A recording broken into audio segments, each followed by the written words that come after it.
बुलढाणा जिल्ह्यातील जामोद येथे जामोद टुनकी रोडवरील ज्ञानेश्वर वानखडे यांच्या घरालगत असलेल्या गोठ्याला मध्यरात्री भीषण आग लागली।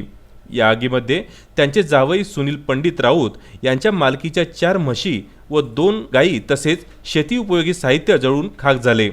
प्राथमिक अंदाजानुसार 4 लाखांचे नुकसान झाले आहे। मंडल अधिकारी चोपडे, तालुका पशुवैद्यकीय अधिकारी तळोकार यांनी भेट दिली। 12-12:30ची घटना आहे। तिथे असताना आम्हाला आग आढळली एकदम। तर ती म्हशीचा आडाउडा कल्ला आले त्यानं आम्ही उठलो एकदम। उठल्यानं आम्हाला एकदम जो घराला आग लावली दिसली। आग लावली दिसल्यावर आमचा जीव एकदम घाबरला। वाचवायचे प्रयत्न केले पण ते काही वाचू शकले नाही।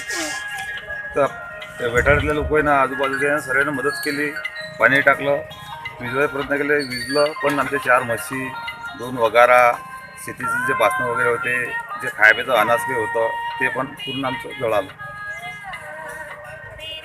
तसेच राजकीय पक्षांचे पदाधिकारी यांनी सुद्धा यावेळी भेट दिली।